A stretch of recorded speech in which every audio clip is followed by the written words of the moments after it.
지난주 내내 묵상하면서 본문을 몇 개 바꾸면서 시원하지 않은 깝깝하고 답답한 무언가 어떻게 결론을 내려야 될지, 올 한 해의 결론을 내려야 될지 참 많은 고민을 하면서 말씀 앞에 묵상을 했는데요.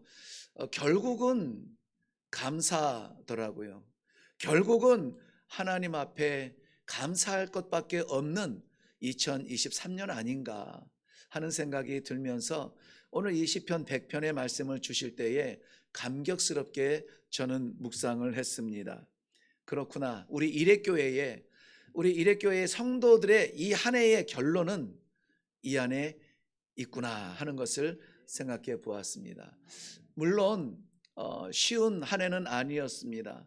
어려움도 많았고 지금도 끊임없는 전쟁의 소식이 들려오고 있습니다. 지구촌에 일어나는 불안한 소식들로 인하여서 우리는 한숨 나는 하루하루를 보내고 있죠. 소련과 러시아라고 하나요? 네, 러시아와 우크라이나 전쟁이 아직 끝나지 않았어요. 성지라 자부했던 이스라엘과 하마스의 전쟁도 여전히 많은 사람들이 희생을 당하고 있습니다.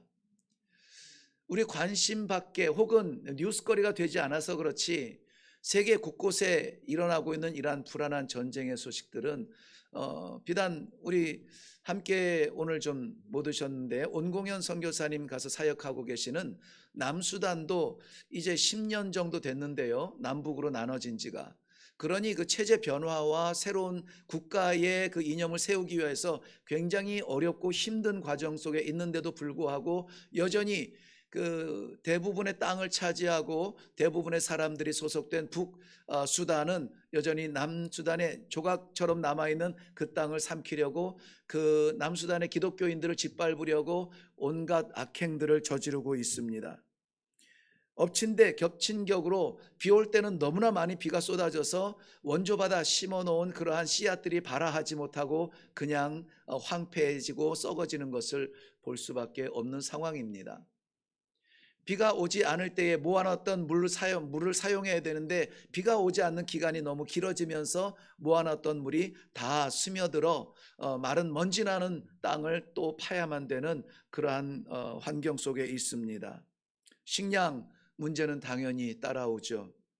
그리고 그 안에서 뿌리처럼 남아있는 민족, 그러니까는 우리는 이 도로 이렇게 나눠지잖아요. 경기도 또 경상도 도로 나눠지는데요. 아프리카는 민족으로 나눠지거든요. 종족으로 나눠집니다.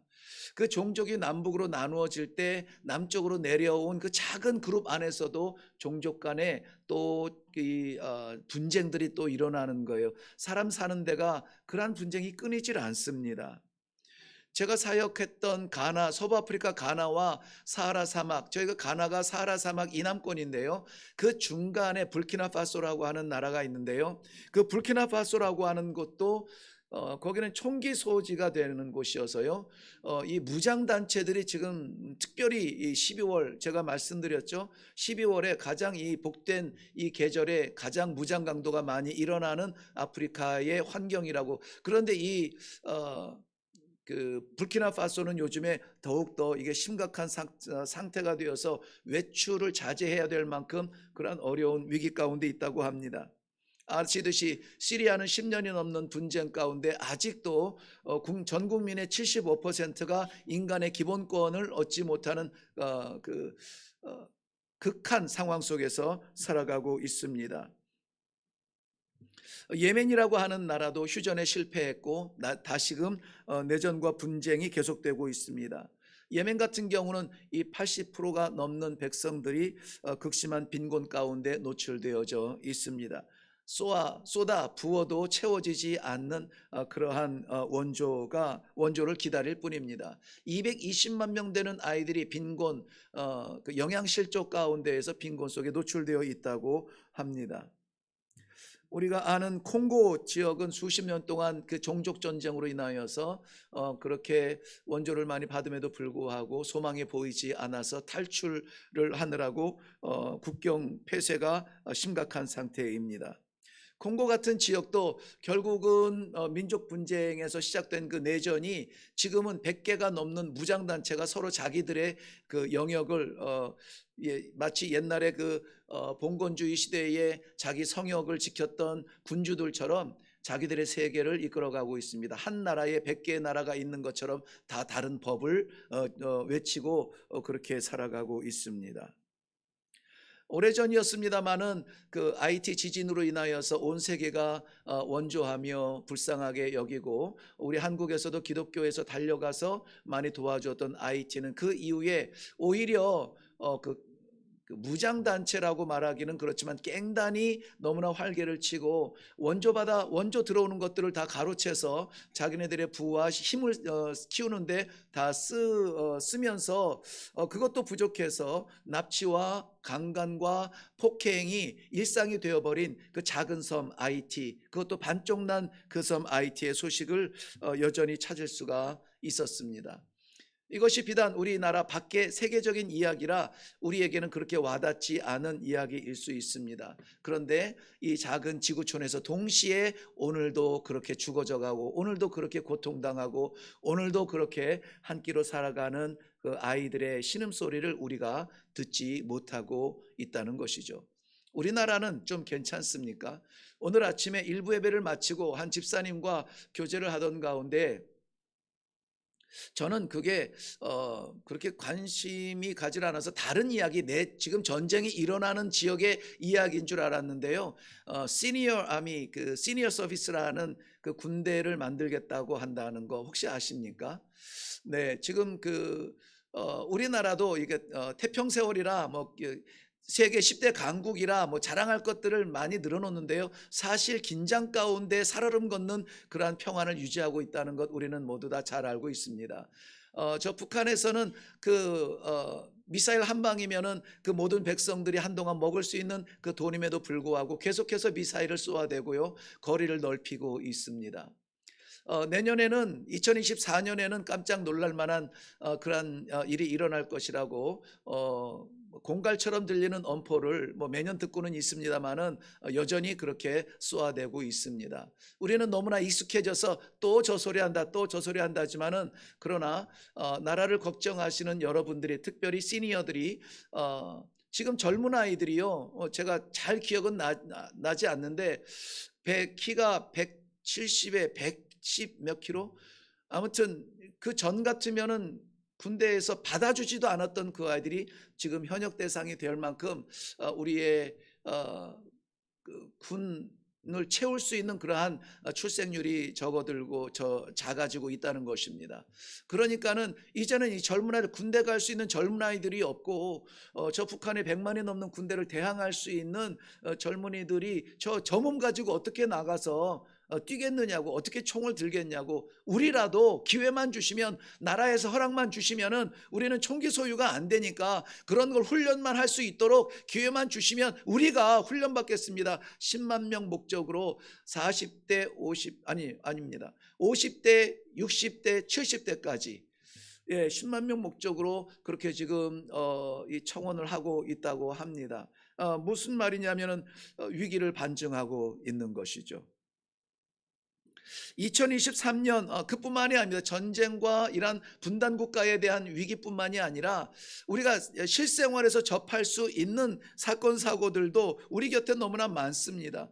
뉴스로 접하는 것이 아니라 실제 나의 가족들이 경험하는 그러한 사고들도 얼마나 많이 있습니까?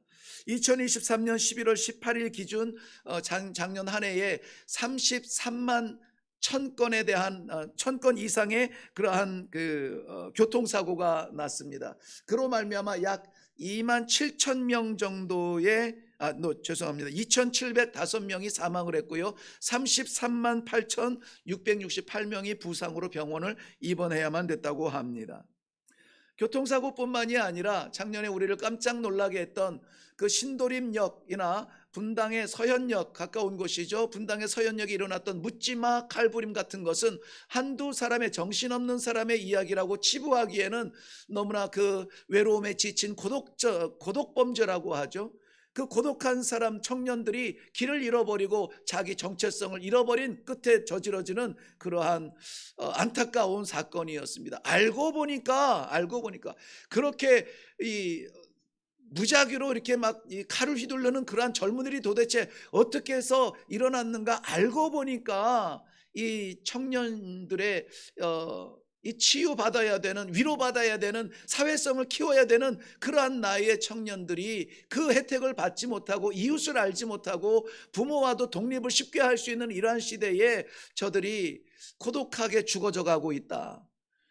이전에는 그 소년원에 이 질환까지는 아닌데 정신과 치료가 필요합니다라고 하는 사람 그러한 비율이 5% 이하였다고 말합니다. 그런데 지금은 37%가 넘는 그 소년원에 있는 아이들이 어떤 죄질에 의해서 이 기간만 채우면 된다라고 하는 것이 아니라 정신적 치료를 받아야만 하는 사람들이라고 말하고 있는 것입니다. 우리는 지금 개인적인 자유 시대를 살아가고 있으나 그 개인적 자유는 결국은 고독한 자리, 외로움의 자리로 자기를 스스로 가두는 그러한 시대의 위기 가운데 있다는 것입니다. 10대에서 30대 우리의 아이들의 나이죠. 우리 조카들의, 우리의 손자, 손녀들의 나이죠. 10대에서 30대의 사망률이 급증하고 있는데요. 사망률 가운데에 1위는 자살이라고 합니다. 사고나 질병이 아니에요. 이제는 질병으로 아이들이 죽지 않습니다. 자살이에요. 안타깝게도 OECD 국가 중에 불명예스럽게 1위를 한 것이 이 10대에서 30대 미래를 책임진다라고 하는 그러한 청년들, 소년들의 죽음의 원인이 자살이라고 말합니다. 저들의 정신세계, 공허하고 허황된 것을 쫓아가며 지친 저희를 채우는 것은 마약의 환상입니다. 이제는 이 마약은 뭐 이태원이나 가면은 구하는 그러한 어른들의 범죄, 그러한 어른들의 약이 아니라 학원가에 뿌리 내려지고 있다고 하죠. 깜짝 놀랄 뉴스를 우리는 올해 맞이했었는데요. 학원가에 아이들에게 새로 개발된 음료수를 시음하는 행사를 하면서 먹이는 그 음료예요. 아이들 음료수에 마약을 집어넣는 일당들이 잡혔습니다. 뿌리 뽑히지는 않았어요. 계속될 겁니다. 이것이 우리가 살아가는 이 시대의 우리의 이웃들, 저 문 밖에서 일어나는 어제와 오늘의 이야기입니다. 어떻게 해야겠습니까? 무엇을 해야 됩니까? 어디로 가야 될까요? 히브리서 4장 16절 말씀은 이런 시대를 살아가는 우리들에게 이러한 나침판을 띄워줍니다. 그러므로 우리가 긍휼하심을 받고 때를 따라 돕는 은혜를 얻기 위하여 은혜의 보좌 앞에 담대히 나아갈 것이니라. 우리가 가야 될 자리는 은혜의 보좌 앞입니다. 우리가 해야 될 것은 은혜의 보좌를 바라보는 것입니다. 우리가 할 수 있는 것은 은혜의 보좌를 떠나지 않는 것입니다. 그러므로 우리 강도사님 기도했던 것처럼 지금 이 날, 이 한 해의 마지막 날, 이 마지막 주일에 우리가 이 예배의 자리에 있다는 것, 이것만으로도 우리들에게는 감사와 감격의 순간이 되어야 될 것입니다. 매주 올라오는 자리니까 오늘도 올라왔어. 주일이니까는 올라오지. 이거요 쉽게 되지 않습니다. 쉽게 되지 않아요. 하나님께서 허락하지 아니하면 이루어질 수 없는 것이 예배의 자리입니다. 예배의 자리에 와서 앉아 있어도 우리의 이 예배가 되고 우리 성도가 예배자로서 하나님과 만나는 이 순간은 하나님의 허락이 아니면 이루어지지 않습니다. 모양은 갖출 수 있으나 생명은 담을 수가 없는 것입니다. 오늘 1절에서 3절 말씀을 보면은 거기에는 온통 명령어로만 가득 차 있습니다. 예를 들어 보면은 1절 말씀 보면은 온 땅에 여호와께 즐거운 찬송을 부를지어다. 살펴보겠지만은 찬송을 부를지어다. 이 말씀도 권고가 아니에요. 율법이 아닙니다. 이것은 명령이에요. 그리고 여호와를 섬기라고 명령하십니다. 그 앞에 나아가라고 명령하십니다. 너희는 알지어다. 이 안다는 것도요, 우리 지식의 세계가 궁금해서 찾아가서 아는 것이 아니라 명령이에요. 너희는 알아야 된다는 거예요. 알아야 된다. 무엇을 알아야 됩니까? 오늘 그것을 알기 위하여서 너희는 그 문 앞으로 들어가라고 말합니다. 감사하라고 말씀하십니다. 송축하라고 말씀하십니다. 오늘 저는 이 시편 100편을 살펴봤는데 이것은 시편 105편부터 시편 100편까지 이 6편의 시가 하나로 되어 있어요. 사실은 그 하나로 되어 있는데 주제가 하나입니다. 뭐냐면은 오직 다스리시는 하나님 여호와를 찬송하라.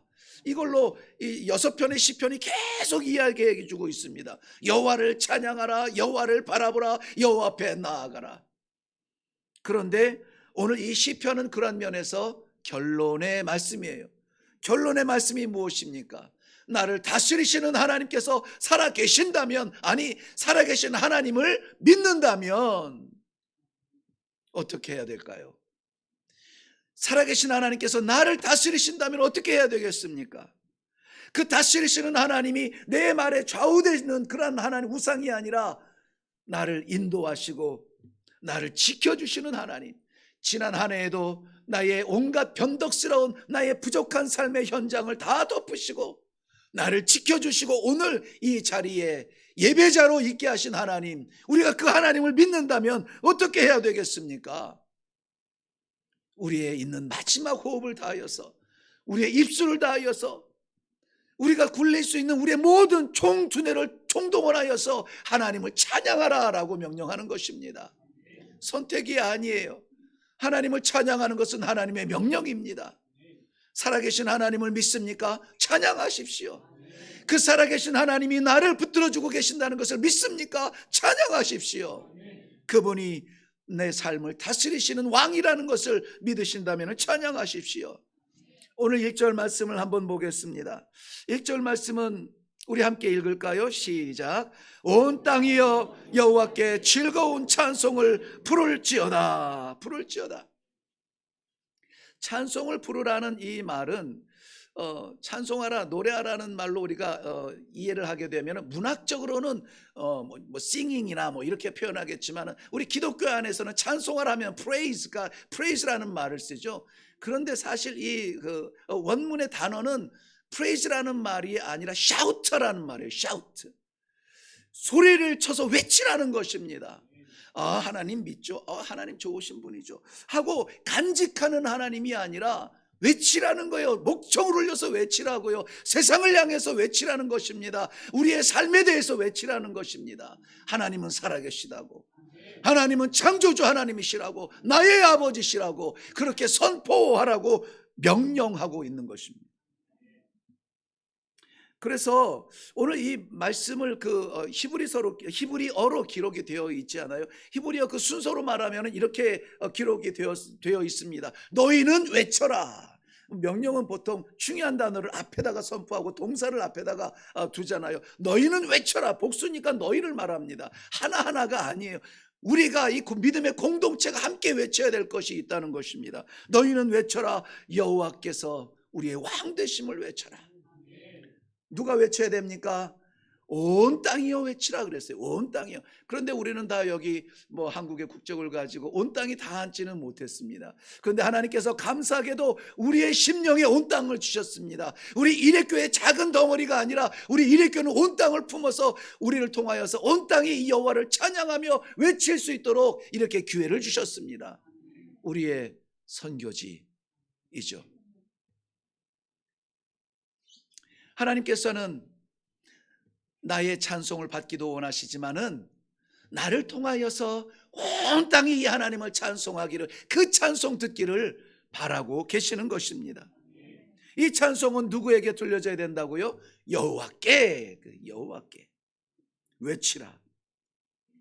여호와 앞에 우리 끊임없는 찬송으로 예배 순간뿐만이 아니라 오늘은 공동체 모임, 구역 모임이 되었든 어떤 모임이 되었든 모이는 그 자리에서 어쨌든지 우리 목청을 울려서 우리의 심장을 열어서 찬송하며 하나님의 영광을 나타내는 그러한 일들이 교회 가운데 가득하기를 바랍니다. 아니 돌아가셔서 우리 삶 가운데 가득하기를 바랍니다. 올해 하루 남았습니다. 이제 반나절 남았습니다. 우리 자정종이 울리기 전까지 우리는 마음껏 찬양하면서 이 한 해를 보내게 될 것입니다. 왜냐하면 왜 우리가 찬양해야 되냐면 하나님이 우리를 지으셨기 때문에 그래요. 나를 만드셨습니다. 나를 창조하여 주셨습니다. 무엇으로 만들었습니까? 성도로. 무엇으로요? 하나님의 자녀로. 땅 위에 살아가는 그 숱한 80억의 인구가 스쳐 지나가는 그러한 인생이 아니라 하나님의 자녀로. 제가 기억하는 우리 그 돌아가신 아버지의 그 어록 가운데, 어록이라고 해야 될까요? 늘 하시는 말씀, 기도 때도 하시며 설교 때도 하시고 집에서도 하시고 그냥 뭐 흔치 않은 기회지만은 앉혀놓고 저희를 교훈하실 때도 하시고 늘 하시는 말씀, 잊혀지지 않는 문장이 있어요.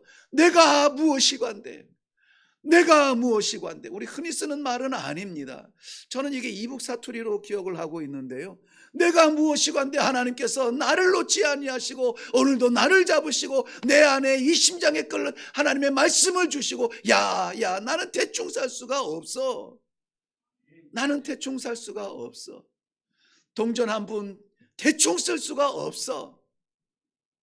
순간이라도 놓지 아니하고 나를 나되게 하신 성도 하나님의 자녀 되게 하시고 나를 사역자로 삼으신 우리 하나님 앞에 대충 살 수가 없다고. 나 좋은 대로 갈 수가 없다. 늘 말씀하셨던 내가 무엇이관대. 그것을 저에게 전승하고 싶으셨는지 선교사로 나아가는 저에게 성경 구절을 하나 주셨어요. 지렁이 같은 너 야곱아. 요즘 그 번역 성경에는 벌레 같은 이렇게 번역이 되어 있었죠. 근데 나는 그 전에 번역이 더 좋은 것 같아요. 지렁이 같은 너 야곱아. 밟혀서 꿈틀거릴 일이 있거든 그 꿈틀거림을 통해서라도 하나님을 찬양하라. 어디를 가든지 무엇을 하든지 내가 너를 도와주리라. 내가 너를 붙들리라. 나의 의로운 오른손으로 너를 붙잡아 주리라. 이 말씀을 주셨어요. 그것은 하나님께서 그 창조주 하나님이 나와 함께 하시겠다라고 하는 그 원대한 큰 가슴보다 그 전에 내가 지렁이 같은 존재임을 고백할 수밖에 없게 만드는 그런 말씀이셨습니다. 사랑하는 성도 여러분, 하나님은 우리를 그의 백성으로 지으셨습니다. 우리의 삶이 불완전하고 비록 실패와 아쉬운 기억으로 가득 차 있는 이 한 해일지라도 우리가 찬송할 것은 우리는 하나님께서 지으신 그의 형상이라는 것입니다. 창세기 1장 26절 말씀에는요, 그래서 형제를 나가라, 바보 멍청이라, 뭐 저런 게 다 있어 이러면은요 심판받습니다. 왜냐하면 우리 형제들은 모두 다가 하나님의 형상으로 지음받았기 때문에 그래요. 하나님께서 친히 말씀하시죠. 우리가 우리의 형상대로 사람을 만들자. 찬송은 바로 그 하나님을 인정하는 것이고 찬송은 그 하나님께 영광을 올려드리는 것입니다. 내 하나님이라고, 내 아버지라고 외치는 것입니다. 누구에게 선포할까요? 저 세상을 향하여서 드러내고 외쳐야 됩니다. 내 아버지가 하나님이시라고요. 나는 하나님의 백성이라고 외쳐야 됩니다. 누구한테 선포해야 됩니까? 사탄에게 선포하십시오. 우리를 넘어뜨리고 쓰러뜨리려고 이 모양 저 모양으로 유혹하며 달려드는 그 사탄을 향하여서 이렇게 선포하십시오. 내가 누군지를 아느냐? 나는 하나님의 자녀다. 하나님의 아들이다. 하나님의 딸이다. 그깟 단맛으로 나를 유혹하려고 하지 말라고. 그깟 순간 지나가는 것 때문에 내가 넘어질 신앙이 아니라고 선포하십시오. 여러분 어렵습니까? 질병에 선포하십시오. 이것이 내 믿음을 꺾을 수 없음을 외치십시오. 여러분 문제 앞에 선포하십시오. 고통 앞에 외치십시오. 하나님께서 나를 지으셨다고. 우리는 회복의 시간이 한 달도 걸리고 1년도 걸리고 5년도 걸리고 10년도 걸리지만 우리 하나님 앞에는 순간과 같은 시간들이에요. 그러므로 내가 겸손하여지고 하나님께서 영광 받으실 그 순간을 우리는 기다려야만 합니다. 겸손하게 하나님 앞에 나아가야만 됩니다. 찬송으로 효과를 본 가장 유명한 사람 중에는 바울 사도가 있습니다. 찬송의 덕을 톡톡히 본 사람이죠. 바울 사도 어떤 사람입니까? 잘 나가던 청년의 그러한 제가 얼핏 정치적으로 보면은 아무튼 새 시대의 새 희망이라고 떠오르는 그러한 청년이었죠. 그러한 청년이 예수 만나고 나서 오직 예수 복음 증거하기 위하여서 자신의 모든 삶을 내려놓고 오직 이 복음 증거를 위하여서 선교적 삶을 살아갔습니다. 낯선 땅 가는 것을 두려워하지 않았습니다. 어려움 만나는 것을 무서워하지 않았습니다. 사람들의 조롱과 사람들의 핍박과 심지어는 죽이겠다고 그러한 칼을 품고 기다리는 자객들도 두려워하지 않았습니다. 그런데 어떤 일이 일어났습니까? 매맞고 쫓겨다니고 살인의 위협 속에서 심지어는 감옥에도 갇히는 신세가 되고 맙니다. 우리 같으면 어떻게 할까요? 하나님, 제가 한 것은 주의 영광 아닙니까? 주의 복음을 위해서 살았습니다. 지금 내가 있는 이 땅도 내가 오고 싶어서 온 땅이 아닙니다.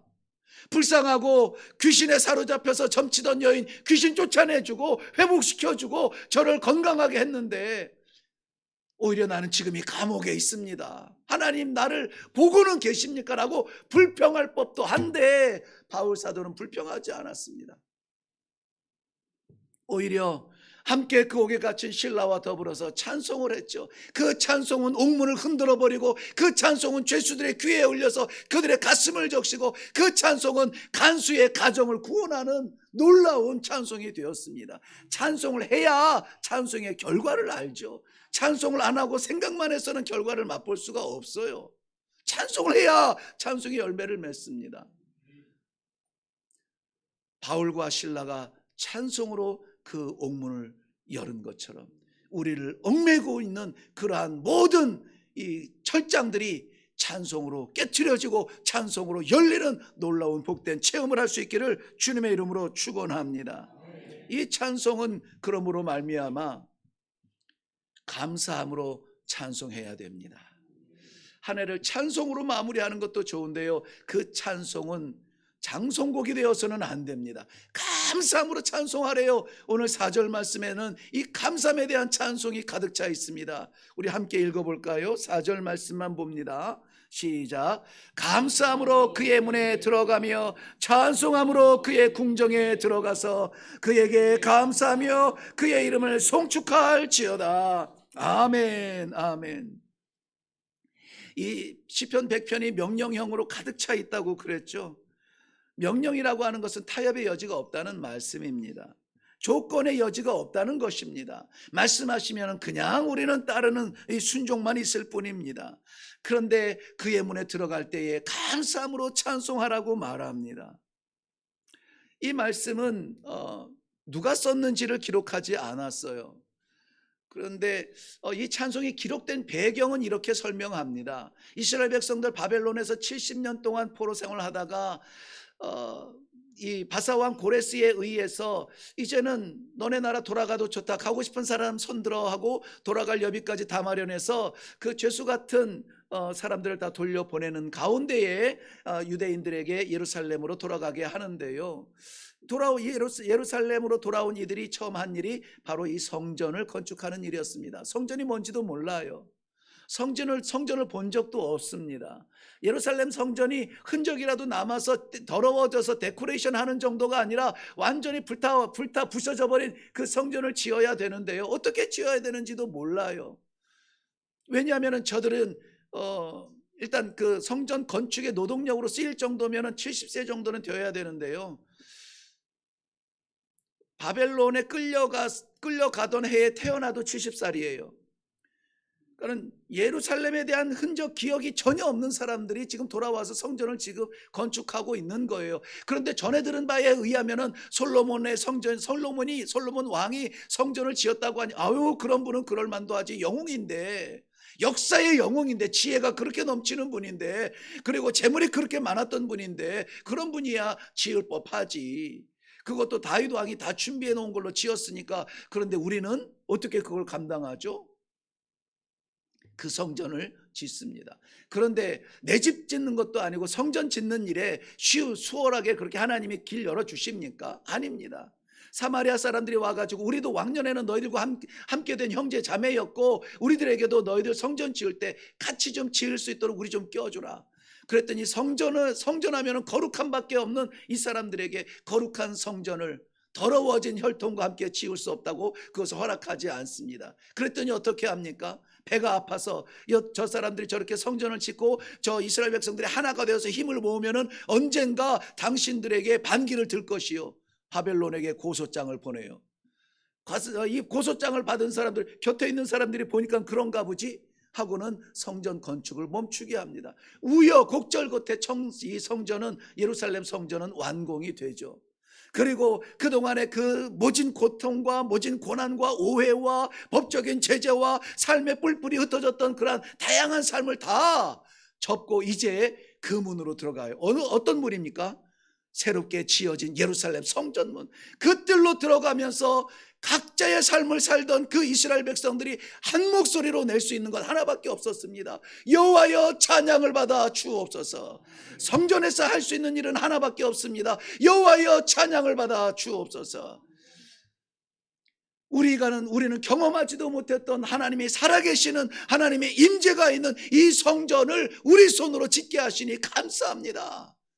성전이라고 하는 이 하나예요. 하나. 많지도 않아요. 예루살렘에 있는 이 성전 하나 지은 것만으로도 어떻게 해요? 감사합니다. 감사합니다.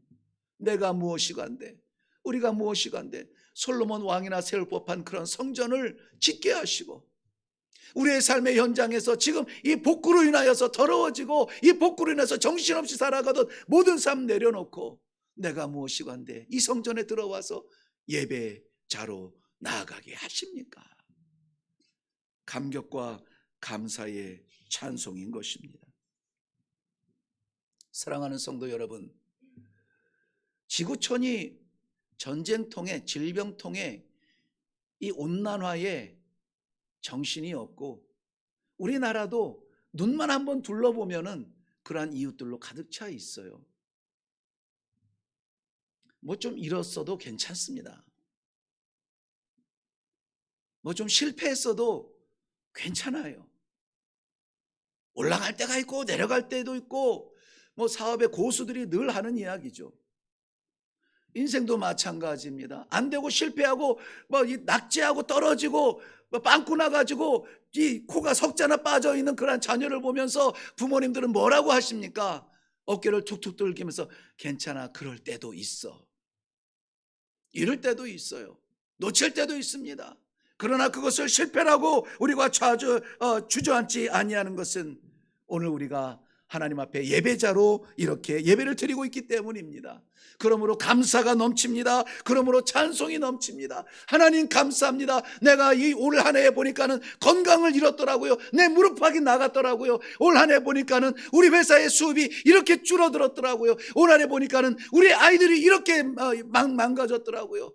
이렇게 부모를 잃었더라고요. 이렇게 사랑하는 사람이 떠났더라고요.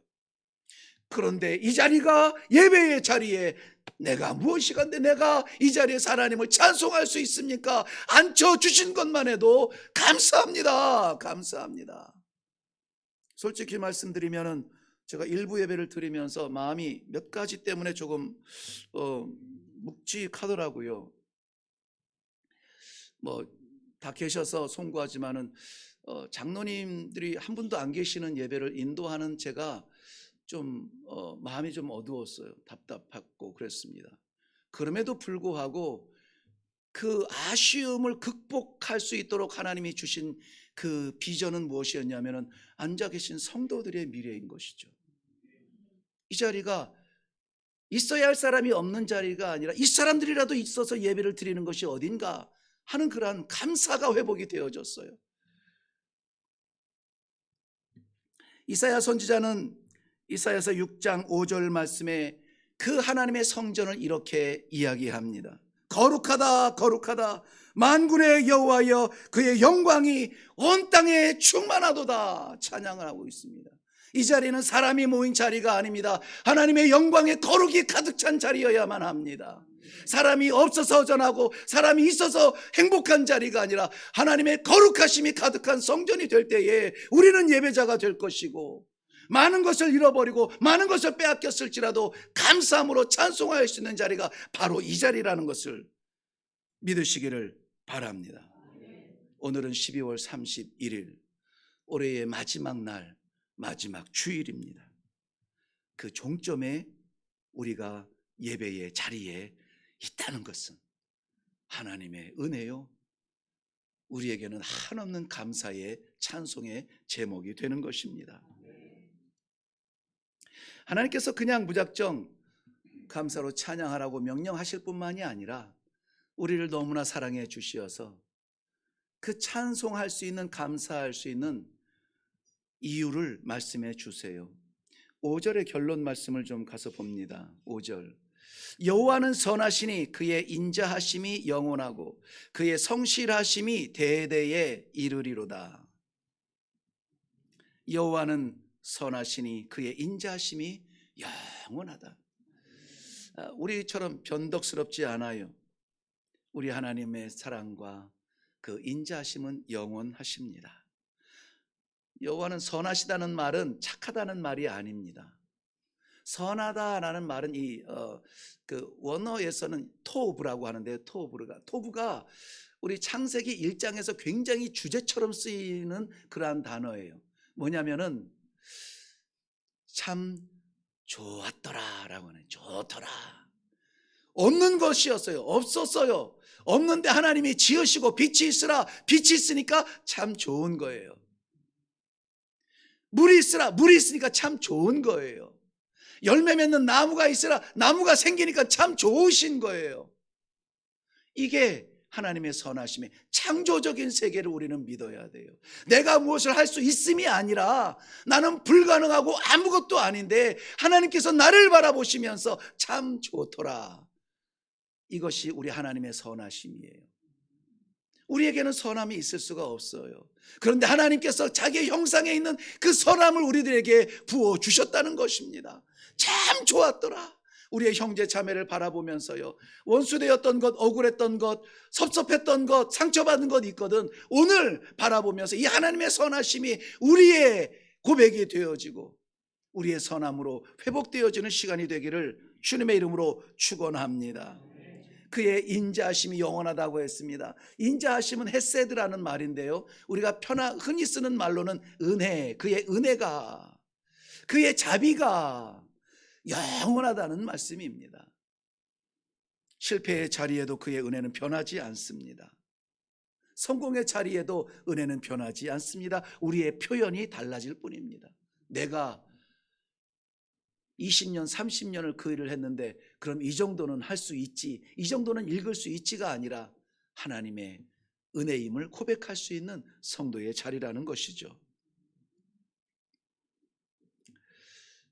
역대상 16장 34절 말씀에는 다윗이 초청하고 싶어하는 백성들에게 초청장을 이렇게 보냅니다. 여호와께 감사하라. 그는 선하시며 그의 인자하심이 영원하미로다. 오늘 5절 말씀이죠. 왜 다윗의 이 초청장이 오늘 본문에 들어가 있을까요? 이스라엘 백성들이 예루살렘으로 70년 만에 돌아온 저들은 정체성이 희미해졌고 자기네들이 누구인지 몰라요. 그래서 우리 믿음의 선조들은 어떻게 찬양, 어떻게 노래했지, 어떻게 신앙생활했지, 우리가 존경하고 바라고 다시 돌아왔으면 좋겠다는 이 다윗은 어떻게 하나님의 영광을 찬양했지, 솔로몬은 어떻게 제사의 자리에 나아갔지, 그것을 막 모으기 시작한 거예요. 다 모으다 보니까는 이 다윗 왕이 자기네 백성을 부르는 그러한 찬송시가 있는데, 아멘 할렐루야, 너무나 좋습니다. 그의 선하심이 아름다우시며 그의 인자하심이 영원하미로다. 그의 성실하심이 대대에 이르리로다. 성실함, 저는 오늘 말씀의 제목을 여호와의 성실함이라고 정했는데요, 그 여호와의 성실하심, 신실하심, 우리 성경에서는 맡은 자에게 구할 것은 충성이니라 했던 그 단어가 동일하게 쓰여져 있는데요, 우리만 충성을 구하는 게 아니에요. 너희 예배 시간 지켜라, 예배 자리 지켜라, 기도 생활해라, 말씀을 받고 살아라, 우리에게만 충성을 구하는 것이 아니라 그 충성이 어디에서 온 겁니까? 하나님께로부터 온 거예요. 왜? 하나님의 형상대로 지음받은 우리들에게 없는 것 구하지 않아요. 하나님께서 주신 것을 찾고 있어요. 우리에게 충성을 구할 때는 하나님께서도 그 충성으로 우리를 살피시는 거예요. 어떻게 해요? 대대에 이르리로다. 이거 제너레이션스라고 말합니다. 다음 세대, 다음 세대, 다음 세대. 우리 애들의 자녀를 염려하십니까? 하나님의 영광을 알게 하세요. 하나님의 성실하심을 알게 하세요. 하나님의 이 사랑을 깨닫게 하세요. 그럴 때에 우리의 안타까운 가정의 모습은 완전한 예배의 자리로, 답답한 우리의 식구들은 예배자로 함께 나아갈 수 있을 것입니다. 이제까지 지키신 하나님의 성실하심이 오늘 우리의 눈을 들어서 하나님을 바라보게 하실 줄로 믿습니다. 그 하나님의 성실하심이 우리의 손을 들어 하나님을 마음껏 찬양할 수 있도록 변화시켜 주실 줄로 믿습니다. 이 하루가 가기 전에 그러므로 말미암아 하나님께서 받고 싶어하는 그 찬송을 아무쪼록 하나님 이 한 해 다 하지 못했습니다. 충성 다 하지 못했습니다. 성도로 바로 살지 못했습니다. 하나님 이제라도 마지막 남은 이 반나절만이라도 하나님 영광 위하여서 내 호흡을 드립니다. 내 생각을 드립니다. 내 심장을 드립니다. 하나님 찬양합니다. 감사합니다. 영광 받아 주옵소서. 이렇게 좀 외치며 살아가는 삶이 되면 어떨까요?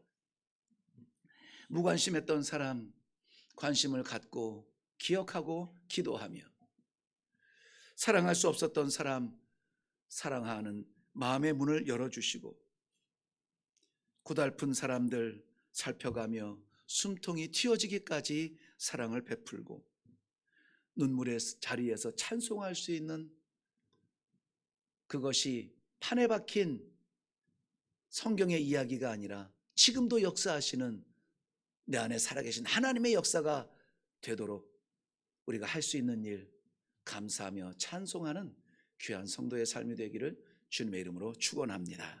기도하겠습니다.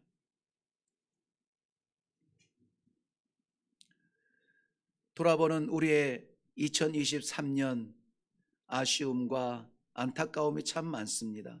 열심히 뛰었지만 땀 흘린 대로 거두지 못한 것도 많습니다. 잃은 것 생각하면, 빼앗긴 것 생각하면, 얻지 못한 열매, 상한 열매 생각하면 가슴 아프지만, 아쉽지만, 그러나 이 자리에 예배자로 있다는 것 자체만으로도 하나님 됐습니다. 하나님 감사합니다. 몇 푼 없어도 삽니다. 우리의 육신이 좀 부서져도 삽니다. 영혼을 사랑하시며 살리시는 하나님 아버지를 찬양하는 이 자리에 내가 있을 수 있다니요. 이거 무슨 은혜입니까? 무슨 사랑입니까? 감사하며 하나님 앞에 찬송으로 나아갈 수 있는 성도들의 믿음이 되게 하여 주시옵소서. 그래서 우리의 역사에 기록되어지는, 아니 우리 하나님의 생명책에 기록되어지는 2023년 우리 일회교회 모든 성도들의 삶 가운데는 찬송, 감사의 찬송으로 그 한 해가 마무리되었다고 기록이 되어지고 마침표 꽝 찍는 그러한 성도들 될 수 있도록 주님 은혜를 베풀어 주시옵소서. 감사합니다. 이제 하나님 저희가 일어나서 우리의 심령을 다하여서 찬송할 것입니다. 받아 주시옵소서. 감사하며 예수님의 이름으로 기도하옵나이다. 아멘.